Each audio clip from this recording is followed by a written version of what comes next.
Hello everyone, स्वागत है आप सभी का आपके अपने चैनल गॉड क्लासेस पर। तो बच्चों, आज की जो क्लास है उसमें हम करने वाले हैं प्रोबेबिलिटी की एक्सरसाइज 9.1। अभी एक्सरसाइज करने से पहले इसके बेसिक्स के बारे में बात कर लेते हैं। आज के इस वीडियो में बात नहीं करने वाले हैं, बेसिक्स के बारे में ऑलरेडी मैं बता चुका हूँ। तो उसका लिंक आपको ऊपर डिस्क्रिप्शन बॉक्स में मिल जाएगा, वहाँ पर जाके इसके बेसिक्स समझ लीजिए। रैंडम एक्सपेरिमेंट क्या होता है, प्रोबेबिलिटी डिस्ट्रीब्यूशन क्या होता है, कैसे हम बनाते हैं, सब कुछ उसके अंदर डिटेल में बताया हुआ है। आज हम एक्सरसाइज के क्वेश्चंस लेने वाले हैं। तो वो चीज़ें अगर आपको आती होंगी, बेसिक्स आपको आते होंगे, तो आप ज़्यादा अच्छे तरीके से समझ जाएंगे। और नहीं भी आते तो भी थोड़ा ध्यान से देखोगे, समझ में आ जाएगा, कोई ऐसी बात नहीं है। आगे कंटिन्यू करने से पहले मैं एक बात आप लोगों को शेयर करना चाहता हूं कि अगर आपके भाई बहन या आप खुद क्लास 10th में पढ़ते हैं और बोर्ड एग्जाम की प्रिपरेशन कर रहे हैं, अब बोर्ड एग्जाम की प्रिपरेशन करने के लिए सबसे बेस्ट तरीका होता है, आपने जब कोर्स पूरा अपना कवर कर लिया उसके बाद सबसे बेस्ट तरीका होता है कि सैम्पल पेपर्स आप ज़्यादा से ज़्यादा प्रैक्टिस करो। अब सैम्पल पेपर मार्केट में बहुत सैम्पल पेपर है, हर तरह के सैम्पल पेपर हैं, लेकिन आपको कोशिश करनी है कि ऐसे सैम्पल पेपर्स लेने के लिए जिसके अंदर क्वेश्चन की क्वालिटी अच्छी हो और क्वेश्चन में मतलब आप उन सैम्पल पेपर्स को करके अपने आप को इतना कॉन्फिडेंट समझ पाए कि आप बोर्ड एग्जाम के अंदर बहुत अच्छा परफॉर्म करेंगे। तो ऐसे एक सैम्पल पेपर है जिसके बारे में आपको मैं बताना चाहता हूँ कि एक एजुका जॉन कंपनी है, उसका सैम्पल पेपर वो मार्केट में अवेलेबल है। ये जो सैम्पल पेपर्स है हमारे पास, एजुका John company CBSE class 10 sample paper, आपको सारे सब्जेक्ट्स के सैम्पल पेपर इनके मिल जाएंगे। ठीक है, आपको यहाँ पर social science, mathematics, Hindi, English और साइंस सारे सैम्पल पेपर्स अवेलेबल हैं और आपको अमेजन, फ्लिपकार्ट, स्नैपडील जहाँ से भी आप परचेज करना चाहें परचेज कर सकते हैं। उसका लिंक आपको डिस्क्रिप्शन बॉक्स में मिल जाएगा, जहाँ से जाके आप सैम्पल पेपर परचेज कर सकते हैं। क्योंकि सैम्पल पेपर जब आप प्रैक्टिस करते हैं तो आप जैसे एग्जाम के अंदर आप करने वाले हैं उसी तरीके से आप प्रैक्टिस कर पाते हैं और अपने आप को कॉन्फिडेंट कर पाते हैं कि हाँ, एग्जाम के अंदर आपका जो टाइम मैनेजमेंट है वो सही होगा। कई बार ऐसा होता है कि क्वेश्चंस आप अलग अलग वैसे प्रैक्टिस करते हैं तो आप वैसे तो कर लेते हैं, लेकिन जब टाइम फ्रेम की बात आती है तो उस टाइम फ्रेम के अंदर क्वेश्चन जो पूरा आपके कंप्लीट करना होता है पूरा पेपर, वहां पर आप लैग कर जाते हैं। तो उसके लिए सैंपल पेपर्स प्रैक्टिस करने बड़े इंपॉर्टेंट हैं और सैंपल पेपर्स अच्छे सैंपल पेपर करने बड़े इंपॉर्टेंट है कि सैंपल पेपर्स के अंदर जो क्वेश्चन की क्वालिटी है वो ऐसी होनी चाहिए ताकि आप बोर्ड एग्जाम में जैसे आपको क्वेश्चंस मिलने वाले हैं लगभग उसी टाइप के या उसी लेवल के क्वेश्चंस आपको मिलेंगे, तब आप ज़्यादा अच्छे तरीके से अपने आप को प्रिपेयर कर पाएंगे। तो जो भी स्टूडेंट क्लास 10th की प्रिपरेशन कर रहे हैं तो वो ये सैंपल पेपर्स जरूर यहाँ पर परचेज कर सकते हैं, इनको देख सकते हैं और आपको इनको परचेज करने के लिए जो लिंक है वो आपको डिस्क्रिप्शन बॉक्स में अवेलेबल होगा। आसान एक्सरसाइज है, ठीक है। बस आपको ध्यान से थोड़ा वीडियो को देखना है, समझना है, स्किप करके नहीं देखना है, ठीक है। स्पीड ज़्यादा करके आप देखोगे, नेचुरल है वो तो, लेकिन स्किप मत करना। तो सबसे पहला जो क्वेश्चन है उसमें आपको ये रैंडम वेरिएबल दिया हुआ है। अब यहाँ कह रहा है कि डिटरमाइन द वैल्यू ऑफ ए। तो ए की वैल्यू आपको फाइंड करनी है। अब ए की वैल्यू फाइंड करने के लिए यहाँ पर जो हमारे पास जो कंसेप्ट था, वो कंसेप्ट क्या था कि अगर आप इसका जो पी एक्स है हमारे पास, ये जो पी एक्स है, इसका अगर आप सम करते हैं तो इसका सम 1 के बराबर आना चाहिए, ऐसा हमारा कंसेप्ट था। तो यहाँ पर अगर इनका सम करेंगे तो कितना आएगा, देखो 1a और 4a 5 आ गया, 5 + 3 8 + 7 15 + 8 23 33 और 39 और 9, कितना हो गया 48a। तो 48a किसके बराबर होना चाहिए, 1 के बराबर होना चाहिए। तो यहाँ से a की वैल्यू मिल गया आपको 1/48। तो ये तो आगे आपके पास a की वैल्यू। अब इसके बाद इसने आगे क्या पूछा है, यहाँ पूछता है कि पी एक्स लेस देन 3। तो लेस देन 3 का मतलब है कि आपको 2, 1 और 0 इनकी प्रोबेबिलिटी लेनी है, ठीक है। पी आपको 0 की प्रोबेबिलिटी लेनी है, 1 की लेनी है और 2 की लेनी है। किसके लिए, पी एक्स लेस देन 3 के लिए। तो P0 आपके पास है a, ये है 4a, इधर से है 3a। तो 4 + 3 7 + 1 8, ये हो गया 8a और a की वैल्यू आपके पास थी 1/48। इसको यहाँ पर पुट कर दोगे, आंसर आ जाएगा 1/6, ठीक है। सेकंड पार्ट में क्या कर रहे हैं यहाँ पर, x > 4। तो यहाँ पर देखो ग्रेटर देन का साइन भी है, इक्वल्स टू का साइन भी है। तो इसका मतलब क्या हुआ कि 4 को भी काउंट करना है और 4 से बड़े उनको तो काउंट करना ही करना है। तो 4 से बड़े कहाँ तक है, P4 लेना है आपको, P5, P6, P7। तो P4 की वैल्यू है 8a, 10a, 6a and 9a। तो कितना बना, 9 + 6 15 और 10 25, 25 + 8 33। अब a की जगह आप वैल्यू पुट कर देंगे 1/48, 3 से कैंसिल हो जाएगा, आ जाएगा 11/16। क्या आ जाएगा हमारे पास इसका सेकंड का आंसर। अब आगे कहता है कि P जो है वो ग्रेटर देन 0 लेस देन 5, 0 से बड़ी है 5 से छोटी है। तो 0 से बड़ी यानी P1 लेना है आपको, P2 लेना है, P3 एंड P4। ठीक है, P1 की वैल्यू हमारे पास है 4a, फिर उसके बाद 3a, 7a and 8a। 4 + 3 7 + 7 14 + 8 22a। तो यहाँ पर आपने a की वैल्यू पुट करी, 2 से कैंसिल करा, तो ये आ जाएगा आपके पास 11/24। उसके बाद चलते हैं नेक्स्ट क्वेश्चन पर। नेक्स्ट क्वेश्चन है, इसका स्क्रीनशॉट ले लो। या स्क्रीनशॉट की बड़ी आपकी शिकायत रहती है, सर स्क्रीनशॉट लेने का टाइम नहीं देते। पूरा टाइम दूंगा, जिसको स्क्रीनशॉट लेना है ले लेना आराम से। सेकंड क्वेश्चन में यहाँ पर कहता है आपसे प्रोबेबिलिटी डिस्ट्रीब्यूशन आपको दे रखा है सारा। क्या कहता है कि इवेंट ई क्या है हमारे पास, x is a prime number और f क्या है यहाँ पर less than 4, then find E union f। अब ई यूनियन f में क्या होगा कि एक ऐसा नंबर होना चाहिए जो प्राइम भी हो और उसकी वैल्यू लेस देन 4 भी हो। तो यानी दोनों का आपको कम्बिनेशन करना है। ठीक है, प्राइम नंबर में क्या क्या आ रहा था, प्राइम नंबर में 2 आ रहा था, 3 आ रहा था और 4 5 और 5 आएगा और 7 आएगा। ठीक है, और जब हम x लेस देन 4 लेंगे तो लेस देन 4 के अंदर ये वाली टर्म भी आ गई, ये वाली टर्म तो आई गई, ये भी आ गई और ये भी आ गई।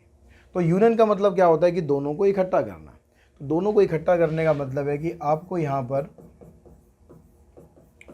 P1 भी लेना है, P2 भी लेना है, P3 भी लेना है, P4 नहीं लेना, यहाँ गलती से लिख दिया, x लेस देन 4 लिखा है तो इसको नहीं लेना, ये प्राइम भी नहीं है और 4 से छोटा भी नहीं है, तो इसको छोड़ देंगे।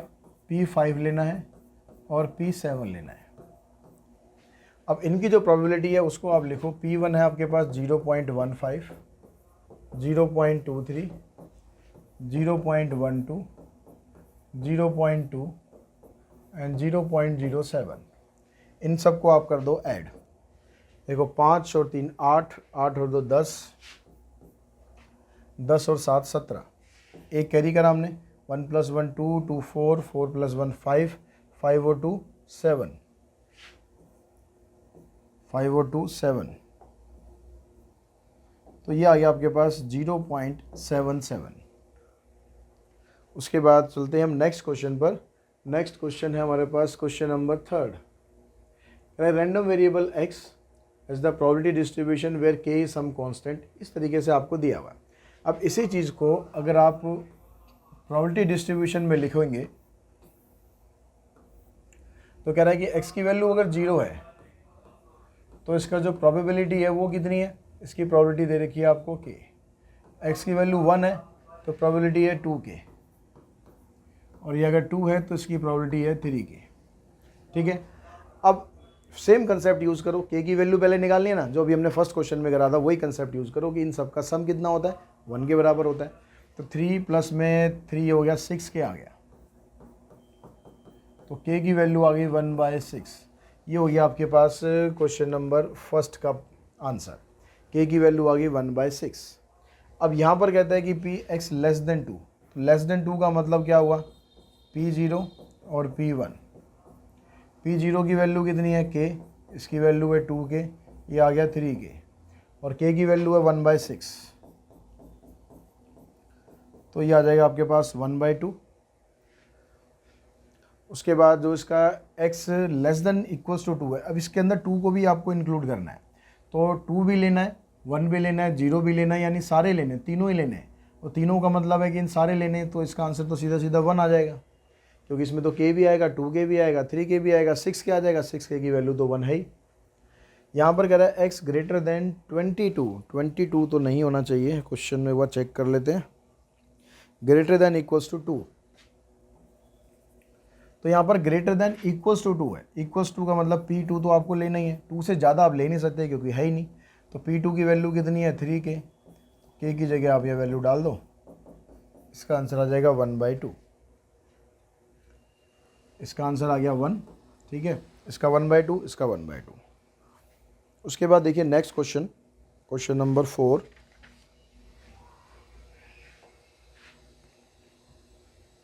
4 में कह रहा है कॉइन इज टॉस ट्वाइस और 2 कॉइन आर टॉस साइमल्टेनियसली।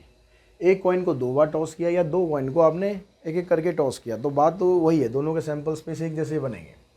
तो find the probability distribution of x the number of head. X यहाँ पर क्या है, नंबर ऑफ हेड है, ठीक है। तो इसका हमें बनाना है डिस्ट्रीब्यूशन। तो जब आप कॉइन को 2 बार टॉस करते हो तो सैंपल स्पेस बनता है head head, head tail, tail head and tail tail, ठीक है। यही 4 एलिमेंट आते हैं इसके अंदर। अभी कहता है कि find the probability distribution of x the number of head. X किसको रिप्रेजेंट कर रहा है, नंबर ऑफ हेड को रिप्रेजेंट कर रहा है।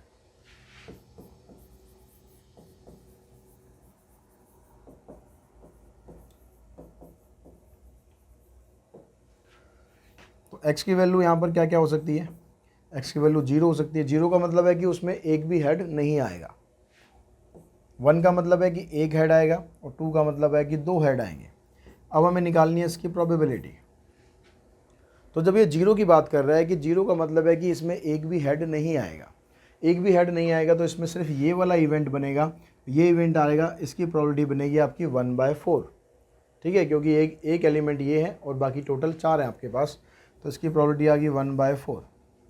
1 का मतलब है कि एक हेड आना चाहिए, एक हेड यहाँ भी आ रहा है, एक हेड यहाँ भी आ रहा है, तो इसकी प्रोबेबिलिटी आ गई 2/4। 2/4 का मतलब आप इसको काट के लिख सकते हो 1/2। और 2 हेड का मतलब हो गया कि दोनों बार हेड आ रहा है, तो इसकी प्रोबेबिलिटी आ गई 1/4। तो ये इसका डिस्ट्रीब्यूशन बन गया।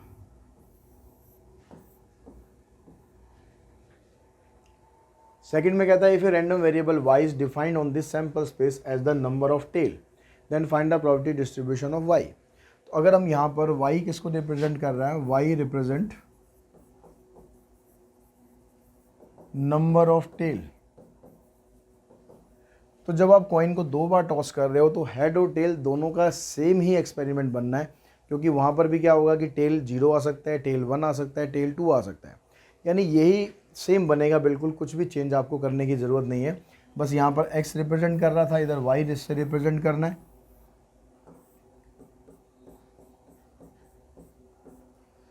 तो y 0 का मतलब है कि एक भी टेल नहीं है, तो ये वाला केस ऐसा है जिसमें एक भी टेल नहीं है, तो प्रोबेबिलिटी तो इसकी 1/4 ही रहेगी। एक टेल वाले 2 केस है हमारे पास, head tail and tail head. इसकी प्रोबेबिलिटी जैसे यहाँ निकाली हमने 1/2, यहाँ भी 1/2 रहेगी, और अगर आप 2 लेते हैं तो इसकी प्रोबेबिलिटी 1/4 आएगी। तो दोनों के सेम ही वो बनेंगे रैंडम एक्सपेरिमेंट। उसके बाद नेक्स्ट क्वेश्चन पे अगर चलें, क्वेश्चन नंबर 8 में कहता है कि डाई इज रोल्ड। एक डाई को हमने रोल किया। डाई मतलब जो आप सांप सीढ़ी खेलते हो या लूडो खेलते हो, स्नेक एंड लैडर, ठीक है, ये गेम जो होता है उसके अंदर जो डाइस हम यूज़ करते हैं उसके अंदर 6 नंबर होते हैं। तो ये कह रहा है कि रैंडम वेरिएबल किसको रिप्रेजेंट कर रहा है, रैंडम वेरिएबल x रिप्रेजेंट कर रहा है on the defined as the number on the upper face. जब हमने डाई को थ्रो किया तो उसके ऊपर जो नंबर आया, ठीक है, सभी चाहते हैं जब डाइस का गेम खेलते हैं या तो स्टार्टिंग में या तो 1 आ जाए या फिर 6 आ जाए, भैया गेम स्टार्ट हो जाए अपना, ठीक है। तो जो डाइस के ऊपर जो नंबर आया उस नंबर को x रिप्रेजेंट कर रहा है।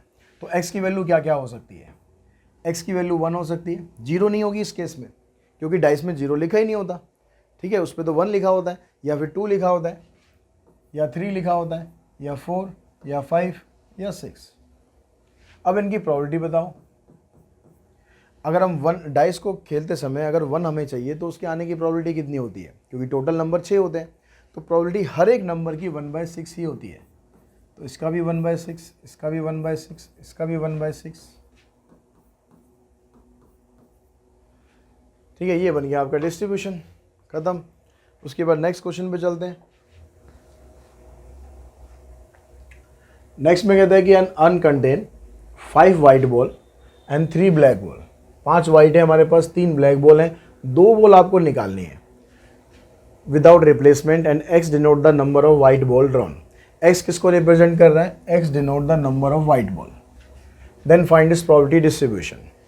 तो अगर हम x की वैल्यू लेते हैं 0, क्योंकि जब हम 2 बॉल निकालेंगे x यहाँ पर रिप्रेजेंट कर रहा है वाइट बॉल को, लेकिन ऐसा ज़रूरी तो नहीं है ना कि दोनों की दोनों बॉल वाइट निकलेंगी या कोई उनमें से एक वाइट निकलेगी, हो सकता है दोनों में से कोई बॉल भी वाइट ना निकले। तो x की वैल्यू आ गई 0। अब x की वैल्यू 0 है तो उसकी प्रोबेबिलिटी क्या है। अब या तो आप सैंपल स्पेस बनाओ या सैंपल स्पेस से बेटर है कि आप इसमें कॉम्बिनेशन का यूज़ करो। जैसे हमने बेसिक वाले वीडियो में भी समझा था कॉम्बिनेशन को हम कैसे यूज़ कर सकते हैं। हमने जो बॉल निकालनी है वो यहाँ पर आ रही है 0, 0 मतलब वाइट बॉल नहीं आ रही है। तो बॉल हमारे पास कौन कौन सी है, वाइट है और ब्लैक है। तो अगर वाइट नहीं आ रही है तो इसका मतलब दोनों बॉल आपकी कौन सी आ रही है, ब्लैक आ रही है। तो ब्लैक बॉल हैं कितनी, 3 ब्लैक बॉल हैं। तो 3 में से 2 ब्लैक बॉल हमने निकाल ली। टोटल हमारे पास बॉल कितनी है, 5 ये हैं और 3 ये है, 8। तो टोटल है उस 8 बॉल में से कोई 2 बॉल निकालोगे ना, तो 8C2। तो 3C2 को सॉल्व करेंगे तो ये तो आएगा 3। 8C2 को सॉल्व करेंगे तो फार्मूला लगाओ 8 फैक्टोरियल, 8 माइनस 2 6 फैक्टोरियल और 2 फैक्टोरियल। तो 8 into 7 into 6 factorial, 6 factorial into 2 into 1, ये हो गया इससे कैंसिल, ये हो गया इससे कैंसिल। तो ये आ गया आपके पास 3/28। अब x की वैल्यू हो सकती है 1। 1 का मतलब है कि जो बॉल आप निकाल रहे हो उसमें से एक वाइट बॉल आ जाएगी, एक ब्लैक आ जाएगी। तो एक वाइट आई, मतलब वाइट कितनी थी हमारे पास, 5। 5 में से हमने एक वाइट निकालनी है और ब्लैक में से हमने एक ब्लैक निकालनी है, लेकिन टोटल नीचे वही रहेगा, टोटल चेंज करने की ज़रूरत नहीं है। 5C1 को सॉल्व करोगे 5 आएगा, 3C1 को सॉल्व करेंगे 3 आएगा, 8C2 को सॉल्व करेंगे तो 28 आएगा।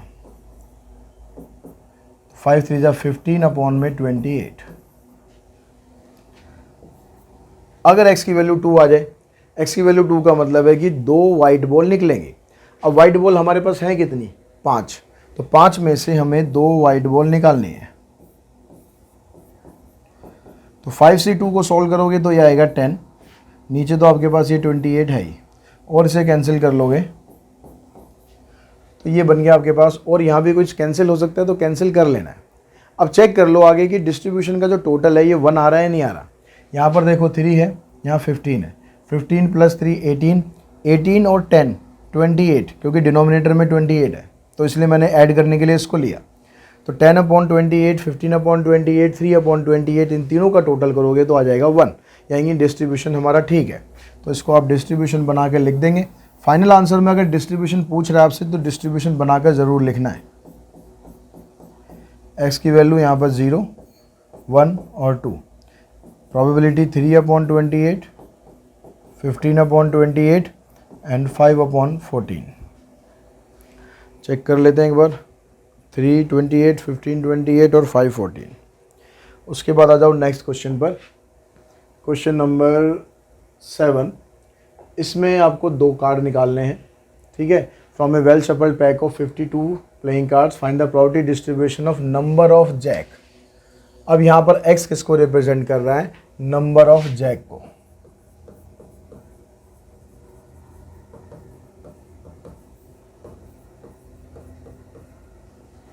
तो x यहाँ पर रिप्रेजेंट कर रहा है नंबर ऑफ जैक। जैक मतलब जिसको कहते हैं गुलाम, ठीक है। अगर प्लेइंग कार्ड्स आप खेलते हैं तो, नहीं खेलते हैं तो थोड़ा थोड़ा खेलना सीख लो ताकि क्वेश्चंस तो हमको करने कम से कम आ जाए, ठीक है। इतना ही खेलना है कि नॉलेज के लिए, कि आपको कार्ड्स के बारे में नॉलेज सही से हो जाए। अब आपको 2 कार्ड इसमें से निकालने हैं, तो फिर वही कहानी है कि 2 कार्ड निकालोगे तो x की वैल्यू क्या आएगी, जो नंबर ऑफ जैक है वो कितने आ सकते हैं, 2 ही तो आ सकते हैं, 2 से ज़्यादा तो पॉसिबल ही नहीं है।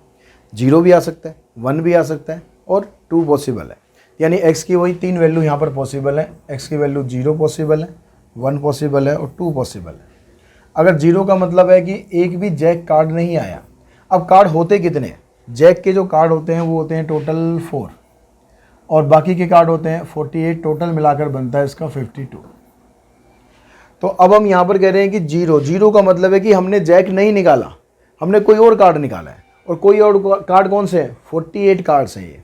तो इन 48 में से कोई भी 2 कार्ड हमने निकाल लिए। नीचे 52 C2, 48 C2 को सॉल्व करोगे तो ये बन जाएगा 48 × 47, थोड़ा शॉर्ट में मैं लिख रहा हूँ, डिवाइडेड बाय 2, क्योंकि 46 आएगा और नीचे भी 46 फैक्टोरियल आएगा, वो कैंसिल हो जाएगा। सेम ऐसे यहाँ पर 52 51, तो 50 आएगा वो कैंसिल हो जाएगा। 2 से ये कैंसिल करो, 2 से ये कैंसिल करो, इसको इससे मल्टीप्लाई करोगे तो 24 को 47 से मल्टीप्लाई करोगे तो ये बनेगा आपके पास 188, नहीं और इसे काटना पड़ेगा, और कट रहा है तो और काट लो इसे।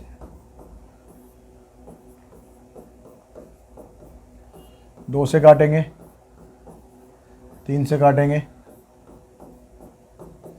अब बनेगा 188 अपॉन में 221। वन कार्ड का मतलब है कि एक जैक है, एक दूसरा कोई कार्ड है। तो जैक हमारे पास 4 थे, उसमें से हमने एक निकाल दिया, बाकी जो 48 है उसमें से एक निकाल दिया। तो 4C1 को सॉल्व करेंगे 4 आ जाएगा, 48C1 को सॉल्व करेंगे तो 48 आ गया। नीचे आ गया आपके पास ये 26 इंटू में 51। तो दोबारा सॉल्व करने की ज़रूरत नहीं है। 4 से हमने 2 से काट दिया, फिर हमने काटा इसको 3 से, तो ये आ गया आपके पास 32 अपॉन में 221। उसके बाद 2 पे आ जाओ। 2 का मतलब है कि दोनों के दोनों जैक वाले कार्ड आ गए, यानी 4C2। तो 4C2 को सॉल्व करेंगे तो ये आएगा आपके पास 4 इंटू में 3 इंटू में 2, यानी 6 आ जाएगा टोटल काट के। चलो लिख ही देते हैं। नीचे आपके पास आ गया 26 इंटू में 51।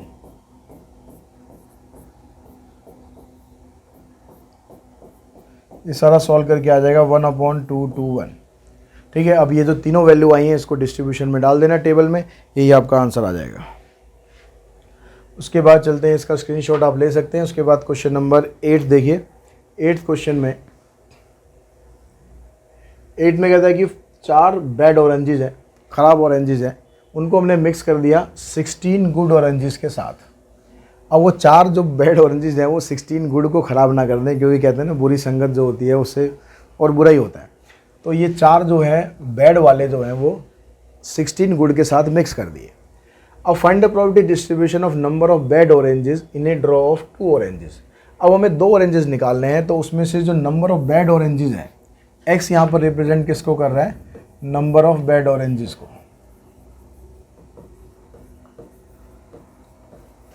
तो इसका डिस्ट्रीब्यूशन आप बनाओ। अब ऑरेंजेस निकालने हैं 2, तो वही सेम केस बनेगा, एक्स की वैल्यू 0, 1 और 2। 0 का मतलब है कि बैड ऑरेंजेस नहीं निकल रहे हैं, दोनों के दोनों गुड निकल रहे हैं, और गुड है हमारे पास कितने, 16। तो 16C2, नीचे आ जाएगा 20C2। 4 bad 16 good. 16C2 को सॉल्व करेंगे तो ये आएगा आपके पास 16 इंटू में 15 अपॉन में 2, आ जाएगा 20 इंटू 19 अपॉन में 2।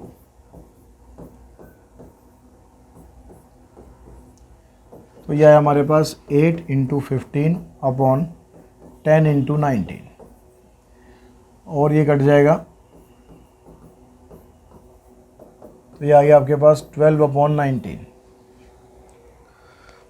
उसके बाद अगर हम एक बैड ऑरेंजेस लेते हैं, तो एक बैड ऑरेंजेस मतलब 4 हमारे पास बैड थे, उसमें से एक लिया, 16 गुड थे, उसमें से एक लिया, नीचे वही रहेगा टोटल। 4C1 को सॉल्व करेंगे 4 आएगा, इसको सॉल्व करेंगे 16 आएगा।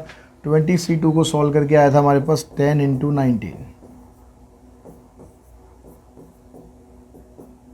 आ जाएगा 32 अपॉन में 95। उसके बाद 2 का मतलब हो गया कि दोनों के दोनों हमने बैड ऑरेंजेस लिए। 4C2 को सॉल्व करेंगे तो आ जाएगा 6, नीचे वही आएगा आपके पास 10 इंटू में 19, 2 से काट लेंगे, ये आ जाएगा 3 अपॉन 95। तो इसको टेबल में आप लिख देना, ये बन जाएगा आपका इसका डिस्ट्रीब्यूशन। उसके बाद जो नेक्स्ट क्वेश्चन हमारे पास क्वेश्चन नंबर 9। अब यहाँ पर कह रहा है कि 3 बॉल्स आर ड्रॉन। अब 2 से यहाँ पर 3 पे आया कि 3 बॉल आपको निकालनी है एक एक करके without replacement from A bag containing 5 white and 4 red ball. 5 white हैं और 4 रेड बॉल हैं। तो find the probability distribution of number of white ball drawn. तो वाइट बॉल निकालने की प्रोबेबिलिटी, एक्स यहाँ पर रिप्रेजेंट कर रहा है वाइट बॉल, उसका हमें डिस्ट्रीब्यूशन बनाना है। तो अब एक्स की वैल्यू आपके पास यहाँ क्या हो सकती है, क्योंकि अब आपको 3 बॉल निकालनी है, तो हो सकता है कि एक बॉल भी वाइट ना आए, एक वाइट आ जाए, 2 वाइट आ जाए, या तीनों वाइट आ जाए। तो अगर हम पहले वाला केस लेते हैं जिसमें कहता है कि भाई एक भी वाइट बॉल नहीं है, तो एक भी वाइट बॉल नहीं है तो कौन सी निकलेंगी, रेड निकलेंगी। तो 4 हमारे पास रेड बॉल थी, 4 में से 3 हमने रेड बॉल निकाल दी। टोटल हमारे पास होगी 9, 9 में से 3 निकालनी है। 4C3 को सॉल्व करोगे तो 4 आएगा, 9C3 को सॉल्व करेंगे तो 9 इंटू में 8 और इंटू में 7, नीचे आ जाएगा 3 फैक्टोरियल यानी 3 इंटू में 2 इंटू 1, 6 फैक्टोरियल ऊपर और नीचे से कैंसिल हो गया। यहाँ से हमने इसको कैंसिल करा और 2 से इसको कैंसिल करा, तो ये बना आपके 4 अपॉन में 3 4 जा 12, 12 7 जा 84। तो ये आ गया हमारे पास 1/21। उसके बाद जब 1 की बात आएगी तो 1 का मतलब हो गया कि एक वाइट बॉल है, एक वाइट बॉल है। वाइट बॉल है कितनी? 5, 5 में से हमने एक वाइट निकाली, बाकी जो 4 रेड थी उसमें से 2 निकाल दी रेड। 5C1 को सॉल्व करेंगे 5 आएगा, 4C2 को सॉल्व करेंगे 6 आएगा, 9C3 को सॉल्व करके 84 आ ही रहा है। तो ये आ गया 5/14। उसके बाद नेक्स्ट 2 बॉल, 2 आपको बॉल निकालनी है, कौन सी? वाइट। तो 5C2 और एक बॉल आ गई रेड। 5C2 को सॉल्व करेंगे तो ये बराबर होता है 10 के। 4C1 आ गया 4,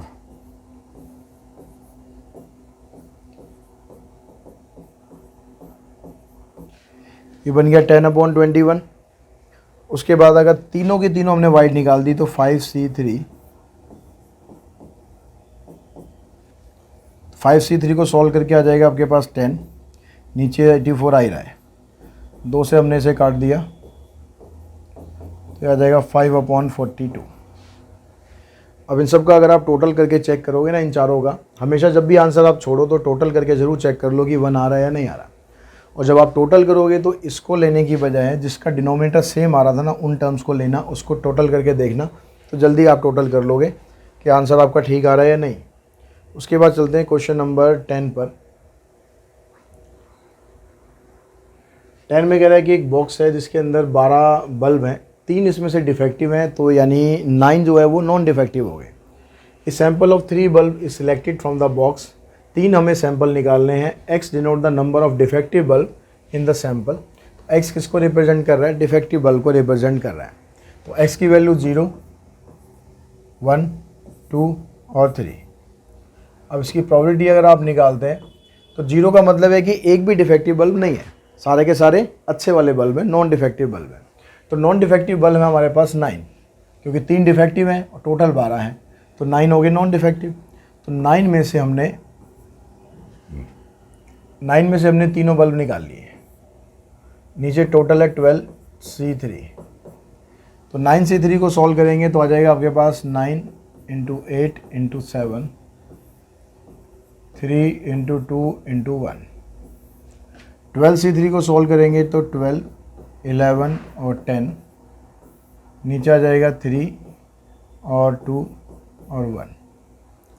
यहाँ पर इससे ये कैंसिल, इससे ये कैंसिल, तो 4 3 जा 12, 12 7 जा 84। यहाँ पर 3 से ये कैंसिल और 2 से ये कैंसिल, तो ये आ जाएगा 22। 4 से हम इसे काट सकते हैं और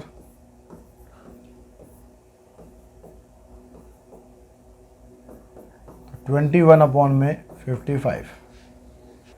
उसके बाद अगर हम 1 वाला केस लेते हैं, 1 का मतलब हो गया कि जो हमारे पास नॉन डिफेक्टिव बल्ब थे उसमें से हमें 2 बल्ब निकालने हैं और एक बल्ब निकालना है डिफेक्टिव से, एक डिफेक्टिव बाकी के नॉन डिफेक्टिव। नीचे आपका टोटल वही रहेगा। तो 3C1 को सॉल्व करेंगे 3 आएगा, 9C2 को सॉल्व करेंगे तो आ जाएगा 9 4 जा 36। नीचे आपके पास ये आएगा 220। तो ये बन गया आपके पास 108/220। और बुक में तो खैर इतना ही छोड़ा हुआ है, पर आप इसको जितना हो सकता है उतना काट लो। 4 से काट लेते हैं, 4 दूनी 8,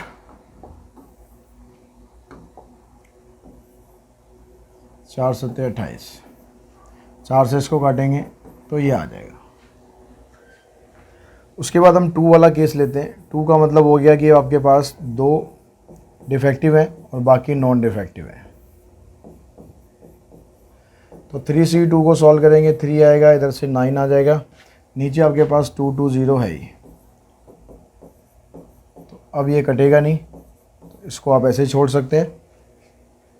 उसके बाद 3 का मतलब हो गया कि तीनों के तीनों नॉन डिफेक्टिव हैं और डिफेक्टिव हैं, तो ये बराबर होता है 1 के, और नीचे आपके पास 220 आ गया।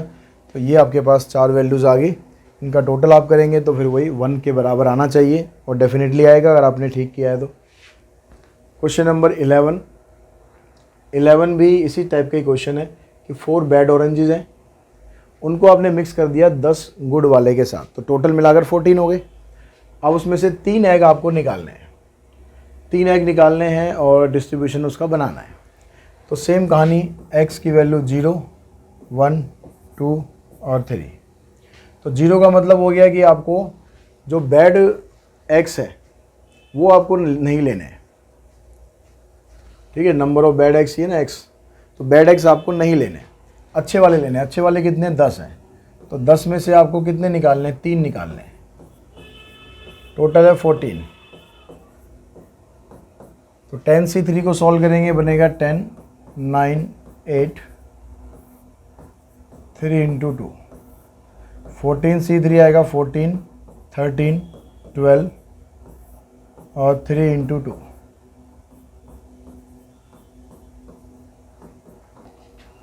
4 3 जा 12, 120 आ गया, नीचे 13 2 जा 26, 26 को 14 से मल्टीप्लाई करते हैं, 14 6 जा 84 और 14 2 जा 28 प्लस में 8 36, 4 से इसे कैंसिल करो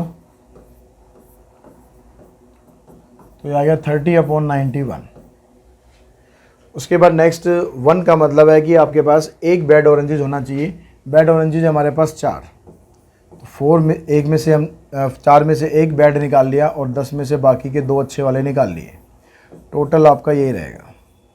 4C1 को सॉल्व करेंगे तो 4 आएगा, 10C2 को सॉल्व करेंगे तो आ जाएगा 45, नीचे आपके पास ये रहेगा 364, 4 से इसे कैंसिल करो, 45/91, 2 बैड ऑरेंजेस 4C2, एक गुड वाला ले लो। 4C2 को सॉल्व करेंगे, आएगा 6, इधर से आ गया 10, नीचे आ गया आपके पास 364, 2 से यहाँ कैंसिल करा, 2 से यहाँ करा,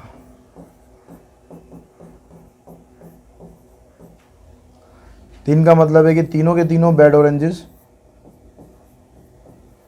4C3 आ गया 4, 4C3 आ गया, 14C3 आ गया, कैंसिल करोगे आ जाएगा 1/91। तो ये इसका प्रोबेबिलिटी डिस्ट्रीब्यूशन बनेगा। अब इसी तरीके से ये जो क्वेश्चन है आप अच्छी तरह प्रैक्टिस कर सकते हैं। तो ये एक्सरसाइज हमने कंप्लीट कर ली है। आई होप आप लोगों को समझ में आ गई होगी किस तरह से इसके क्वेश्चन करने हैं, कैसे आपको डिस्ट्रीब्यूशन बनाना है।